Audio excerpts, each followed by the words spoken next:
బూతు రాజకీయాలతోటి వ్యక్తిగత హరణంతో పాల్పడుతూ వ్యక్తిగత హరణానికి పాల్పడటంతో పాటు మహిళల్ని కించపరుస్తూ మాట్లాడుతూ ఇదే రాజకీయం అంటూ చప్పట్లు కొడుతున్నటువంటి వైఎస్ఆర్సీపీ పార్టీకి ఫస్ట్ టైం బాగా చురక తగిలింది. ఒక్కసారిగా అందరూ మీడియా ముందుకు వచ్చేసి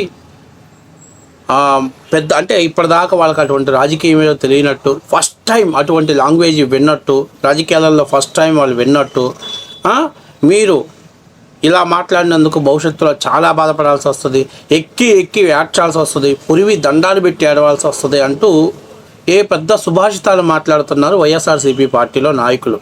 అందులో ముఖ్యంగా మన అక్కయ్య గారి నాగార్జున యాదమ్మ, ఈయన ఒక ట్విట్టర్లో ఒక పోస్ట్ వేశాడు. ఏం వేశాడో ఒకసారి మనం చూద్దాం. ఒకసారి ఎందుకు అంటున్నానంటే మనోడు పెద్ద పత్తితో అనుకుంటున్నాడు. మనోడు గతంలో ఏం చేశాడో ఏం మాట్లాడాడో మీ అందరికి కూడా తెలిసిన విషయమే. సరే, ముందు మన అక్కయ్య గారి ట్విట్టర్లో ఏం పోస్ట్ చేశాడో ఒకసారి చూద్దాం. ఏం మాట్లాడుతున్నాడంటే, పవన్ కళ్యాణ్ ఆదేశాల మేరకు జనసేన సుభాషిణి మాట్లాడిన మాటలు జనసేన పార్టీ దిగజారుడుతనానికి నిదర్శనం. ఎవడు చెప్తున్నాడు? సిగ్గు ఎగ్గు లేనటువంటి ఒక అక్కయ్య గారి ఈడు చెప్తున్నాడు దిగజారుడుతనం గురించి. ఓకేనా? ఎందుకు సుభాషిణితో నేను అలా మాట్లాడిచ్చాను అని తలుసుకొని ఏడ్చే రోజులు వస్తాయి పవన్ కళ్యాణ్. అవునా అక్క? అట్లానా? సరే అయితే ఓకే. గతంలో నీ బాగా గుర్తుందో లేదో, నువ్వు నాగరాజుతో ఇంటర్వ్యూ చేస్తావు, ఒక వీడియో చేసావు. 2004లో అక్కిరానందన్ ఎలా పుట్టాడు మీకు తెలుసా? పవన్ కళ్యాణ్ గారు కోర్టులో ఇలా మాట్లాడాడు అని చెప్పావు కదా. మరి ఆ రోజు జగన్ ఆదేశాలతో మీరు మాట్లాడారా? జగన్ మీకు వైఎస్ఆర్సీపీ పార్టీ ఆఫీస్ నుంచి స్క్రిప్ట్ ఇస్తే మీరు మాట్లాడారా? తర్వాత ఆ పోసాని కృష్ణమురళి గారు ఆ చెత్తనా కొడుకు పవన్ కళ్యాణ్ గారు తల్లి గారిని మాట్లాడాడు కదా. ఎవరు స్క్రిప్ట్ ఇస్తే మాట్లాడారు? ఎక్కడి నుంచి మీకు స్క్రిప్ట్ వస్తే మాట్లాడింది? అట్లాగే నిన్న అంబటి రాంబాబు చంద్రబాబు నాయుడు గారి తల్లి గారిని లకారాలతో మాట్లాడారు కదా.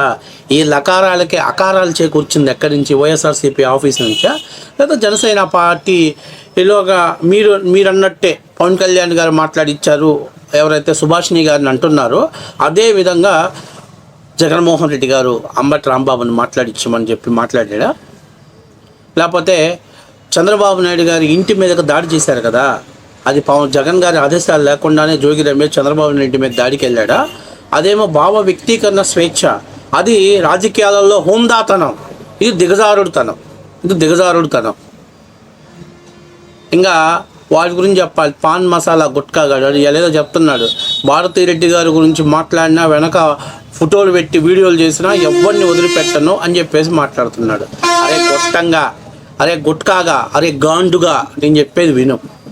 మీకు మీ భారతీరెడ్డి గారు ఎంత దైవ సమానురాలని మీరు భావిస్తున్నారో, ప్రత్యర్థి పార్టీలకు సంబంధించినటువంటి చంద్రబాబు నాయుడు గారు సతీమణి గారు భువనేశ్వరి గారు, అట్లాగే నారా లోకేష్ గారు సతీమణి గారు అయినటువంటి బ్రాహ్మణి గారు, అలాగే తెలుగుదేశం పార్టీ అభిమానులకు కార్యకర్తలకు వాళ్ళు కూడా వాళ్ళ ఆరాధ్య దేవతగానే పూజిస్తారు.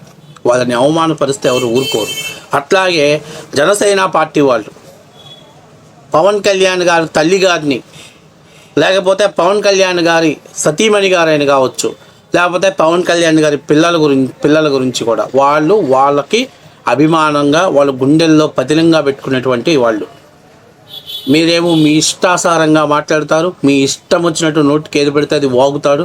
11 సీట్లు వచ్చిన తర్వాత కూడా మన భాషను సరి చేసుకోవాల్సినటువంటి బాధ్యత మనపైన ఉంది అనేటువంటి ఆలోచన మీకు రాకుండా మీరు ఎదుటి వాళ్ళ మీద బురదేస్తారు. మీ మీద బురదేసరికి మీ అంతు చూస్తాం, మీ సంగతి తేలుస్తాం, 2029లో మేము వస్తాం, మామూలుగా ఉండదు, పరిగెత్తిస్తాం అని చెప్తే, అంటే మీరు తిడితే పడాలి. ఎందుకని? మీ పార్టీలో ఉన్న వాళ్ళంతా కూడా దంసపు ఏలుముద్రగాళ్ళు. నేను అడుగుతున్నా, సుభాషిణి గారు మాట్లాడింది తప్పే అని మీరు అనుకుంటే ఇప్పుడు నేను మీకు ఒక వీడియో చూపిస్తాను. ఫస్ట్ ఆఫ్ ఆల్ ఈ తప్పుకు కారణమైనటువంటి ఆమెను మీరు పార్టీలను సస్పెండ్ చేస్తారా? పక్కన పెట్టేస్తారా? మీకు చేత అయిందా? మీకు దమ్ముందా? ఒళ్ళు బలిసి ఏది పడితే అది మాట్లాడటం, మీడియా ముందుకు వచ్చి ఏదో ఫుల్ బాటిల్ మందు తాగినటువంటి ఆడదు కానీ కంట్రోల్ తప్పితే ఎలా మాట్లాడిద్దో ఆ విధంగా మాట్లాడిద్ది. ఎవరు మాట్లాడమని చెప్పారయ్యా? మీరు ఎంతవరకు ఎందుకు ఒక్కసారన్నా మీరు అందరూ కూర్చొని డిస్కషన్ చేసుకొని అమ్మ నీ నోరు కట్టడి చేసుకోమని చెప్పి మాట్లాడారా? ఒకసారి చూద్దాం, చూడండి. వీళ్ళేదో పెద్ద పత్తిత్తుల్లాగా మా అంతటో లేరు, మేము పెద్ద పత్తిత్తులు అన్నట్టుగా మాట్లాడుతున్నారు. ఇప్పుడు ఫస్ట్ ఆఫ్ ఆల్ సుభాషిణి గారు మాట్లాడిన దానికి ఎవరు కారణమో ఒకసారి చూపిస్తాను చూడండి. మా జగనన్న మా వదిన భారతమ్మ ఎంత లక్షణంగా ఉగాది పండుగ జరిపి ఈ రాష్ట్ర ప్రజలందరికీ కూడా విషెస్ చెప్పారు.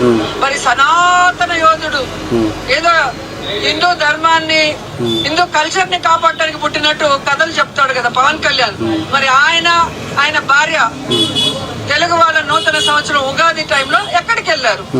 ఎందుకు రాష్ట్రంలో కనిపించలేదు? ఇది బాగుంది, ఇందులో పర్ఫెక్ట్, పర్లేదు, బాలేదు. భార్య ఎక్కడికి వెళ్ళింది? హెరిటేజ్ లో కూర్చొని పాలు పెట్టుకుంటా. ఇది నేను అనేది ఏంటంటే ఫస్ట్ సరే సనాతన ధర్మం అని రాగాలు తీసావు కదా, ఓకే, తప్పు లేదు, విమర్శ చేయడంలో తప్పు లేదు. ఆయన సతీమణి గారు ఎక్కడికి వెళ్ళారు? బ్రహ్మాండం, బాగుంది. మరి నారా భువనేశ్వరి గారు ఎక్కడికి వెళ్ళారు? హెరిటేజ్లో పాలు పితుక్కుంటున్నారా అని ఆయన చూసావు. దానికి మీరు ఏం చేయాలంటే చెప్పు తీసుకొచ్చి పళ్ళు రాలగొట్టి పనికి మాలిందానా రాజకీయాలు హోందాగా చేద్దాం, గౌరవంగా మాట్లాడదాం. అమ్మా నారా భువనేశ్వరి గారు మీరు ఎక్కడికి వెళ్ళారమ్మా, ఎందుకు మీరు ఉగాది శుభాకాంక్షలు చెప్పలేదమ్మా అని అడిగుంటే ఇవాళ ఇంత పెద్ద కాంట్రవర్సీ అయ్యేది కాదు. ఇది ఒక బిట్టు, అంతకంటే ముందు స్టార్టింగ్ ఒక బిట్టు మాట్లాడింది అడ్డగాడిదలు అని అనింది. ఆ సందర్భంగా మరి గత 5 ఏళ్లలో మరి మీరెక్కడ ఉగాది జరుపుకున్న సందర్భాలు లేవు కదా, మరి మీరెక్కడ కొత్త సంస్కృతికి ఈరోజు తెర తీసుకొచ్చారు, మరి గత 5 ఏళ్ళు ఎక్కడికి పోయారనే ఉద్దేశంలో సుభాషిణి గారు చెప్పారు. ఫస్ట్ ఆఫ్ ఆల్ ఈ నిలువుగాడిద ఈ నగరి మాలి గేదెని మీరు కంట్రోల్లో పెట్టుకోండి ఫస్ట్. అప్పట్లాగా గౌరవంగా వాళ్ళు తిడితే తిట్టారులే, ప్రజలు చూస్తారులే, మనం వదిలేద్దాంలే అనే పరిస్థితులు ఎవరు లేరు. ఏందో రేపు అధికారంలోకి వస్తే పీకుతాం, పొడుస్తాం, కొల్లబొడుస్తాం. ఎక్కడ వస్తుంది అన్న మనకు అధికారం? ఎక్కడ వస్తుంది? మొత్తం థమ్సప్ గాళ్ళే, ఏలు ముద్ర గాళ్ళే. ఒక్కడైనా చదువు సంస్కారం ఉన్నట్టు ఉన్నాడా? ఎవడైనా ప్రెస్ మీట్ పెడితే సంస్కారవంతంగా మాట్లాడేవాడు ఉన్నాడా? చివరికి మీ పార్టీకి జడాశ్రావణం అఫీషియల్ స్పోక్ పర్సన్ అయ్యాడంటే మీరు అర్థం చేసుకోవాలి, మీరు ఎంత దద్దమ్మలు అయ్యారో, ఎంత చవట్లు అయ్యారో మీరు అర్థం చేసుకోవాలి. ఫస్ట్ ఆఫ్ ఆల్ మీరు ఏం చేస్తారంటే ఆర్కే రోజా ఇంకా ఒక 4-5 ఉన్నారు, వాళ్ళందరినీ కూర్చోబెట్టేసి యాసిడ్తో వాళ్ళ నాలుకలో క్లీన్ చేయండి.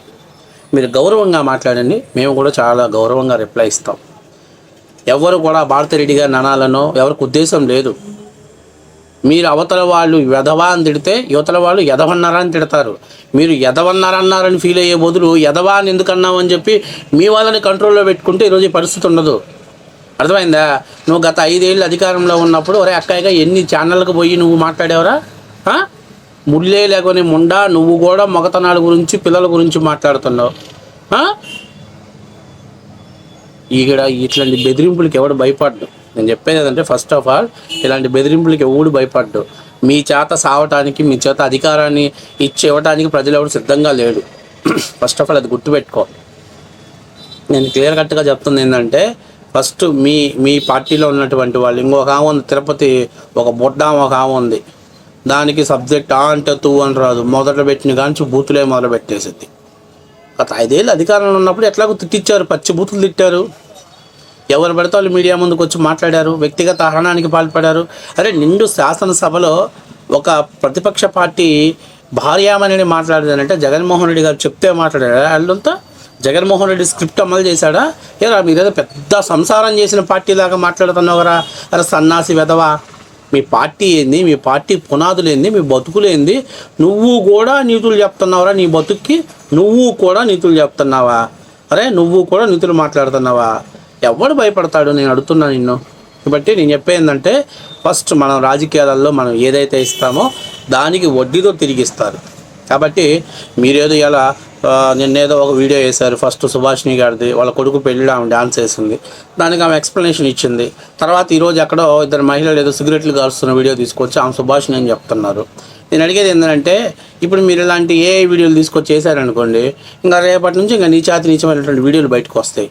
ఇప్పుడు ఎవరు ఊరుకోరు. మీరు ఒకటి గుర్తుపెట్టుకోండి, మీరు ఎదుటోళ్ళ మీద బురదేసి ఎదుటోళ్ళు మీ మీద బురదేస్తారు, అయ్యో మా మీద బురదేస్తున్నారు అనుకుంటే ఎట్లా? మూసుకొని ముందాగా రాజకీయాలు మాట్లాడండి, గౌరవపదంగా మాట్లాడండి. ఇలా మాట్లాడిన దాంట్లో ఫస్ట్ మీకు దమ్ము ధైర్యం ఉంటే ఆర్కే రోజాతో క్షమాపణ చెప్పించండి. నెక్స్ట్ మేము దాని ఎక్స్ప్లెనేషన్ ఇచ్చి క్షమాపణ చెప్పడానికి రెడీగా ఉన్నారు. కానీ మీరు మాత్రం మా రోజా దేవత, మా రోజా అసలు మా రోజా నోరు తెరిస్తే ఫైర్ బ్రాండ్, ఆ ఫైర్ బ్రాండ్ అని దాని చివరికి డైనేజ్ బ్రాండ్గా మార్చేశారు. దాని నోరే గబ్బు బయటకు వస్తే, మీడియా ముందుకు వస్తే. అసలు ఈరోజు మీరు ఒక విషయం గుర్తుపెట్టుకోండి, ఆర్కే రోజా అని తిడితే ఒక్కరు కూడా కామెంట్ పెట్టాడు, మళ్ళీ తిరిగి రోజా మీదే కామెంట్లు పెడతాడు. అర్థం చేసుకోవాలి, నాకు ఈ బతుకు అవసరమా? బురదలో పంది బతుకుతుంది, రాజకీయాల్లో నేను బతుకుతున్నాను అనేది ఆత్మవిమర్శ చేసుకోవాలి రోజా. కాబట్టి అరే అక్కాయ్, నేను చెప్పేది ఏంటంటే 2029లో బొంబాయి వెళ్ళటానికి నువ్వు రెడీగా ఉండు, నీకు అక్కడ మంచి వ్యాపారం ఉంటుంది, అర్థమైందా? కాబట్టి నేను చెప్పేది ఏంటంటే నువ్వు కూడా బెదిరిస్తే ఇక్కడ భయపడేవాడు ఎవరు లేరు. ఇంకో మాట చెబుతున్నా, నీకేమన్నా అంత ముచ్చటగా సరదాగా ఉందంటే సుభాషిణి గారు లంగా బొందీలు ఇస్తుంది, లేకపోతే లంగా ఇస్తుంది, కట్టుకొని రాష్ట్రం మొత్తం తిరుగు.